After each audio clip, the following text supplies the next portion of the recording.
नमस्कार दोस्तों। मैं हूं आपका होस्ट और आप सुन रहे हैं नाइटमेयर डर की दस्तक। दोस्तों, हर बार की तरह आज भी मैं आप लोगों के लिए बेहद डरावनी कहानी लेकर आया हूं। आज की कहानी हमें समीर ने भेजी है, जो हमारे बहुत पुराने सब्सक्राइबर हैं। दोस्तों, कहानी शुरू करने से पहले आप हमारी इस वीडियो को लाइक करके चैनल को सब्सक्राइब जरूर कर लें। तो चलिए दोस्तों, आगे की कहानी सुनते हैं समीर की ज़बानी। नमस्कार दोस्तों, मेरा नाम समीर है। ये कहानी उस रात की है जिसने मेरी पूरी जिंदगी की खुशियों को एक पल में बदल दिया था।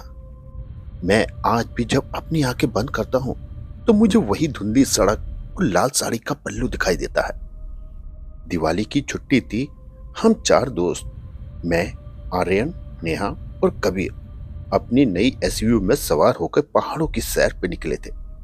हम दिल्ली के शोर शराबे से दूर सुकून ढूंढ रहे थे, पर हमें क्या पता था कि हम अपने मौत के करीब जा रहे हैं। रात के यही करीब 11 बज रहे थे। पहाड़ों पे कोहरा इतना घना था कि हेडलाइट की रोशनी में भी कुछ नहीं दिखाई दे रहा था। आर्यन गाड़ी चला रहा था। अचानक गाड़ी का जीपीएस अचानक से अजीब अजीब तरह से चलने लगता है। स्क्रीन बार बार झपकने लगी और फिर अचानक एक ऐसी आवाज आई जैसे कोई रेडियो ट्यून कर रहा हो। जीपीएस पर रास्ता अब गायब हो चुका था। वहां सिर्फ एक काला निशान दिखाई दे रहा था। आर्यन ने झुंझलाकर डैशबोर्ड पे हाथ मारा और बोला, अबे यार, क्या बदतमीजी है। इस इलाके में नेटवर्क क्यों नहीं है? तभी हमें सड़क के किनारे एक मील का पत्थर दिखा। उस पर खून से कुछ लिखा हुआ था, कोटासर 10 किलोमीटर। और उसके एक नीचे किसी ने बेहद अजीब सी लिखाई में लिखा था, यहां से जिंदा वापस जाना मना है।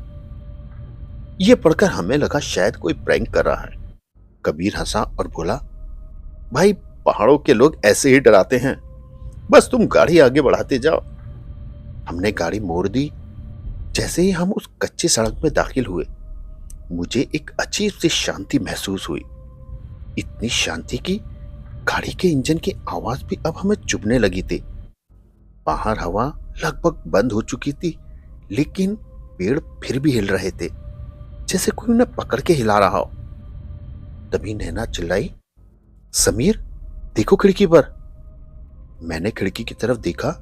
वहां पे काफी धूल जमी थी और उस धूल पर एक छोटे बच्चे के हाथ के निशान बने हुए थे, पर बाहर तो कोई बच्चा नहीं था।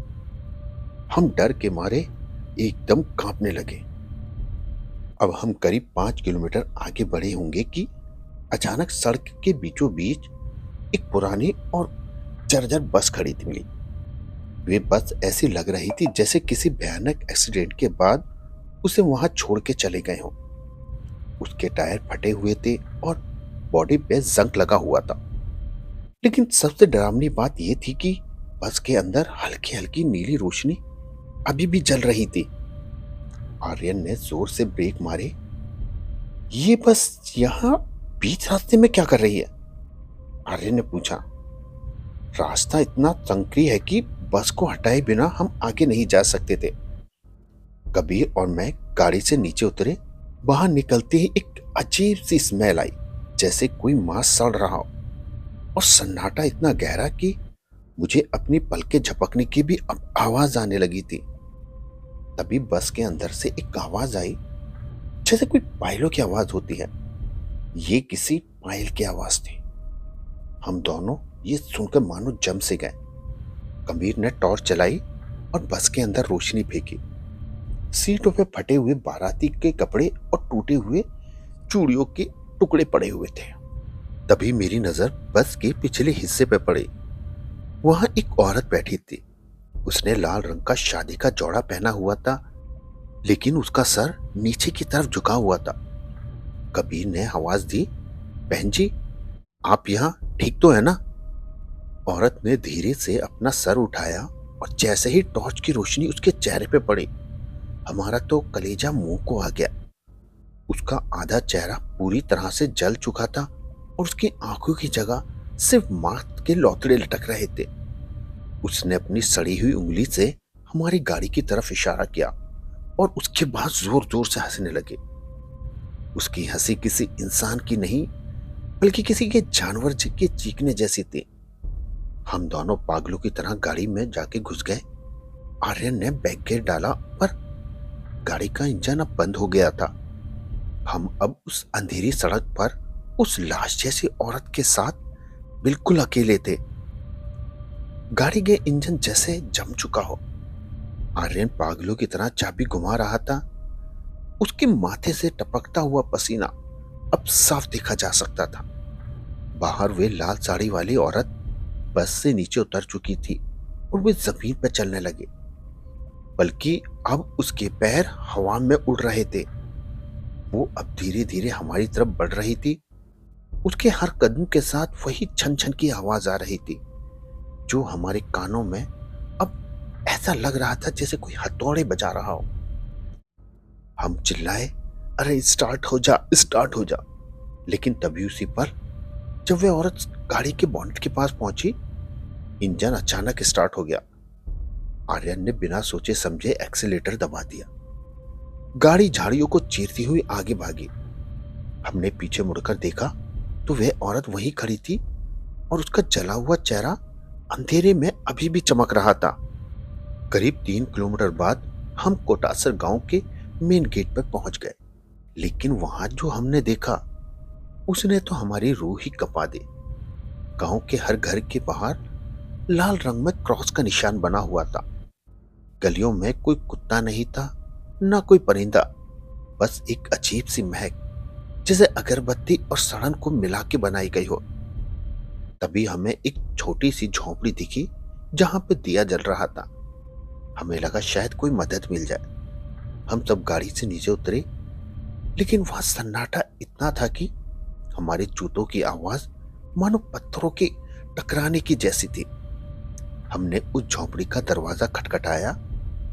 दरवाजा थोड़ा सा खरखर करता हुआ खुला। अंदर एक बूढ़ा आदमी बैठा था, जो बिना पलक झपकाए एक पुरानी तस्वीर को देख रहा था। मैं उसके पास गया और पूछा, बाबा, हम रास्ता भटक गए हैं, क्या यहाँ रुकने की जगह मिल जाएगी? बूढ़े ने धीरे से अपनी गर्दन घुमाई। उसकी आंखों की पुतलियां पूरी तरह से सफेद थी। बुड्ढा धीरे से मुस्कुराया और बोला, बेटा, जगह तो बहुत है, पर तुम यहाँ अपनी मर्जी से आए हो, लेकिन जाओगे उसकी मर्जी से। फिर उसने अपनी उंगली से दीवार की ओर इशारा किया। वहां एक पुरानी घड़ी टंगी थी, जिसकी सुइयां अब उल्टी दिशा में चल रही थी। जब ये घड़ी 12 बजाएगी, तब बाराती आएंगे और तुम भी तैयार हो जाना। हमें लगा शायद बुड्ढा सटिया गया है। हमने वहां से निकलना ही बेहतर समझा। हम वापस गाड़ी की तरफ बढ़े, लेकिन जैसे ही हमने मुड़कर देखा, गांव का नजारा अब पूरी तरह से बदल चुका था। जो गलियां खाली थी, अब वहां धुंध में डूबे हुए लोग दिखाई दे रहे थे। उन्होंने पुराने जमाने के कपड़े पहने थे, लेकिन उनके चेहरे साफ नहीं दिख रहे थे, काफी धुंधले थे। अचानक दूर से ढोल बजने की आवाज आई, पर वह ढोल की आवाज खुशी वाली नहीं थी। वे बहुत भारी और डरावनी थी। तभी हमें दूर से कोहरे में से एक बारात निकलती हुई दिखाई दी। बारातियों के हाथ में मशालें थी, लेकिन मशालों से निकलने वाली आग नीली थी। नेहा ये देख के डर के मारे कबीर से चिपक गई। समीर, इसके पैर देखो, नेहा ने कांपते हुए कहा। मैंने नीचे देखा, मेरा तो गला ही सूख गया। उन सभी बारातियों के पैर पीछे की तरफ मुड़े हुए थे और वो नाच रहे थे, लेकिन उनके गले से कोई आवाज नहीं निकल रही थी। बस चुपचाप, खामोश, बिना किसी शोर के एक खौफनाक नाच रहे थे। बारात के बीचों बीच एक पुरानी पालकी थी। पालकी के पर्दे हटे हुए थे और अंदर वही लाल साड़ी वाली औरत बैठी थी। इस बार उसने अपने चेहरे पे घूंघट डाल रखा था, लेकिन उसके हाथों के सड़े हुए नाखून हमें साफ दिख रहे थे। जैसे ही पालकी हमारे पास से गुजरी, वो अचानक रुक गई। पूरे गांव में सन्नाटा छा गया। ढोल जो अभी तक बज रहे थे बंद हो गए। उन सैकड़ों बारातियों ने एक साथ गर्दनें हमारी तरफ घुमानी शुरू की। उनकी आंखों से खून टपक रहा था। पालकी के अंदर से एक ठंडी आवाज आई, मेरा दूल्हा मिल गया। और उन सबने एक साथ कबीर की ओर इशारा किया। इससे पहले कि हम कुछ समझ पाते, उन बारातियों ने कबीर को चारों तरफ से घेर लिया। कबीर जोर जोर से चिल्लाया, समीर मुझे बचा लो, दोस्त मुझे बचा लो। मैंने उसका हाथ पकड़ने की काफी कोशिश की, लेकिन किसी ठंडी और ताकतवर चीज ने अचानक मुझे पीछे की तरफ धक्का दे दिया। अब वो बाराती कबीर को उठाकर उस पुराने पीपल के पेड़ की ओर ले जाने लगे, जो गांव के ठीक बीचों बीच बना था। उस पेड़ पर सैकड़ों लाल रंग की चुनरियां बंधी हुई थी। उन चुनरियों के बीच इंसानी कंकाल लटक रहे थे। वहां एक वेदी भी बनी हुई थी। कबीर को उस वेदी के पास ले जाकर बिठा दिया गया। वो हिल नहीं पा रहा था, जैसे किसी ना दिखने वाली शक्ति ने उसे जकड़ लिया हो। वे लाल साड़ी वाली दुल्हन पालकी से नीचे उतरी। उसने कबीर के पास जाकर अपना घूंघट उठाया। उसका चेहरा अब और भी ज्यादा डरावना लग रहा था। वे कबीर के कान में कुछ बुदबुदाने लगे। तभी गांव के वो पुराने खंडर अपने आप खुलने लगे और उनके अंदर से हजारों की संख्या में काले काले साए बाहर आने लगे। बूढ़ा आदमी जो हमें झोपड़ी में मिला था, अब वे वहीं खड़ा था और जोर जोर से हंस रहा था। 20 साल पहले इसी जगह एक शादी रुक गई थी, आज वो पूरी होगी। बस एक बलि चाहिए, और वो बलि इस दूल्हे की होगी। इसके बाद उसने एक बड़ा सा खंजर निकाला। नेहा और आर्यन पागलों की तरह कबीर को बचाने के लिए दौड़ने लगे, लेकिन वे हवा में ही जम गए। मानो ऐसा लग रहा था जैसे समय ही रुक गया हो।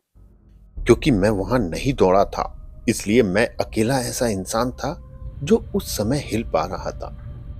मुझे समझ आ गया कि यह सब मुझे दिखाने के लिए किया जा रहा है। तभी दुल्हन ने मेरी तरफ देखा और अपनी सड़ी हुई आवाज में बोली, समीर, तुम गवाह बनोगे। तुम अपनी आंखों से देखोगे कि कैसे काटासोर अपने आप बदला लेता है। मैं अपनी जगह पर बुरी तरह से जम चुका था। कबीर उस पीपल के पेड़ के नीचे बेबस बैठा था और वे दुल्हन उसके गले में एक ऐसी माला डाल रही थी जो फूलों की नहीं बल्कि इंसानी उंगलियों की बनी हुई थी। और वो बूढ़ा आदमी जो अब किसी शैतान का पुजारी लग रहा था, मंत्र पढ़ना शुरू करता है। उसकी भाषा अब समझ नहीं आ रही थी, पर हर शब्द के साथ जमीन हल्के हल्के कांप रही थी, मानो भूकंप आ गया हो। मैंने जोर से चिल्ला के पूछा, तुम लोग ये क्या कर रहे हो? हमने तुम्हारा क्या बिगाड़ा है और हमारा कसूर क्या है? तभी बूढ़ा रुका और मेरी तरफ देख के बोला, कसूर? कसूर तो उस खून का है जो तुम्हारी रगों में दौड़ रहा है। आज से ठीक 20 साल पहले इसी तारीख को इसी गांव के लालची लोगों ने इस बारात को घेरा था। वो बारात शहर के एक बड़े खानदान की थी। गांव वालों को लगा कि दुल्हन के गहने और दहेज सोना उन्हें अमीर बना देगा। उन्होंने दूल्हे को इसी पेड़ से लटका दिया और दुल्हन को इन्हीं बारातियों के सामने जिंदा जला दिया। मरते वक्त उस दुल्हन ने अपने खून से इस मिट्टी को सींचा और उसे शराब दिया। कोटासर का हर घर शमशान बनेगा और हर साल इसी रात को एक नया दूल्हा मेरी चिता की आग को ठंडा करेगा। और जानते हो समीर, उस रात उस दुल्हन को आग लगाने वाला मुखिया कौन था? जानते हो कौन था?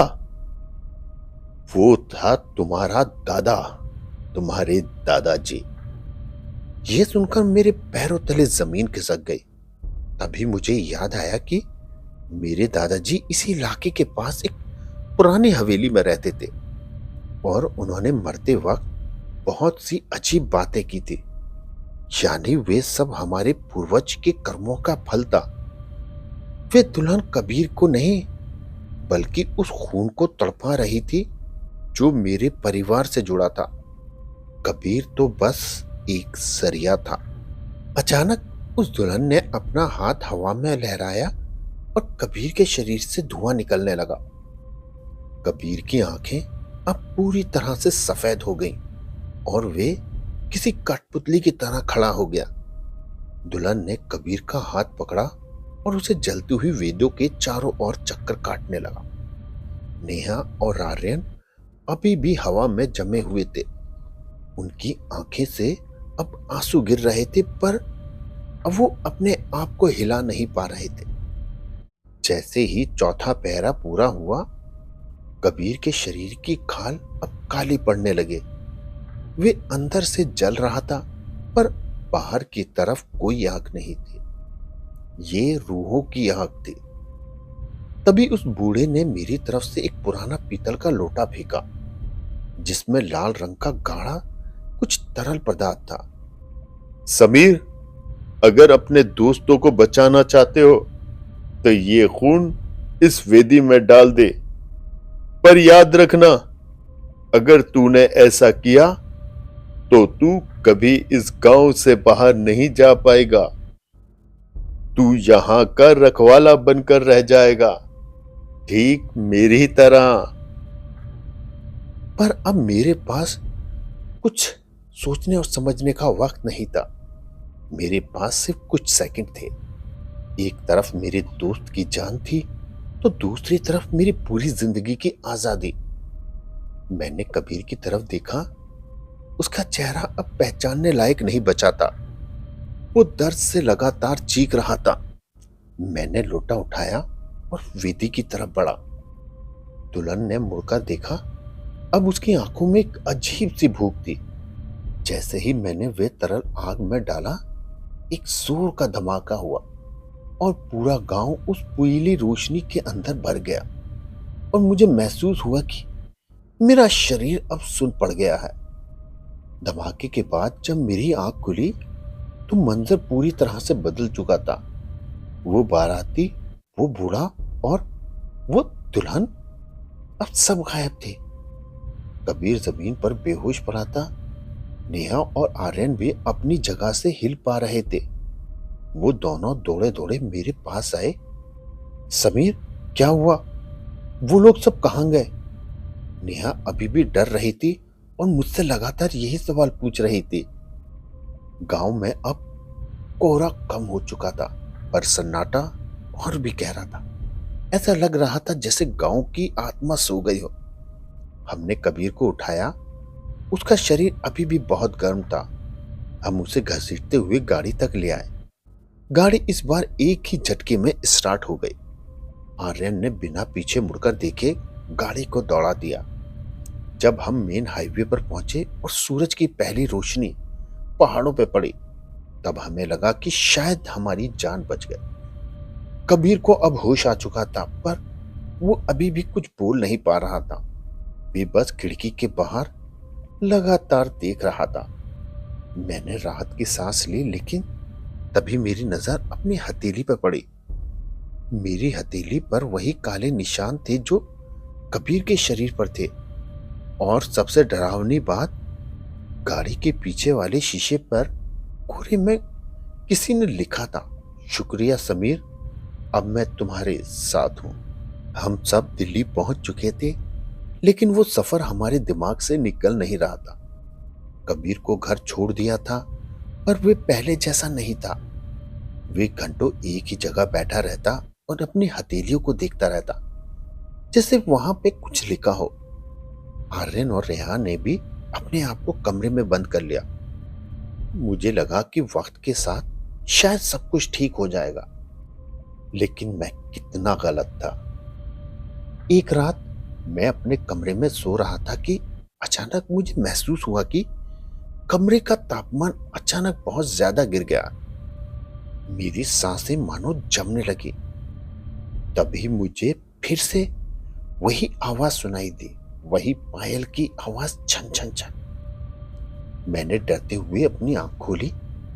कमरे के कोने में अंधेरे के बीच कोई खड़ा हुआ दिखाई दिया। मैंने देखा वही लाल साड़ी का पल्लू फर्श पर घिसट रहा है। मेरी आवाज गले में ही फंस गई। मैंने तकिए के नीचे रखा अपना फोन निकाला और टॉर्च जलाई। रोशनी पड़ते ही वो साया अचानक कहीं गायब हो गया, लेकिन मेरी बिस्तर की चादर पर गीली मिट्टी के पैरों के निशान बने थे। वही छोटे नंगे पैर, जैसे किसी दुल्हन चलकर मेरे पास आई हो। मैंने अपने फोन का कैमरा चालू किया और पूरे कमरे की फोटो खींची। जब मैंने फोटो देखी तो मेरी तो रूह ही कांप गई।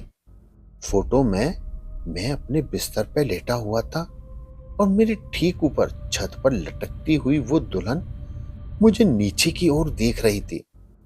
उसकी सड़ी हुई गर्दन मेरी गर्दन के बिल्कुल पास थी।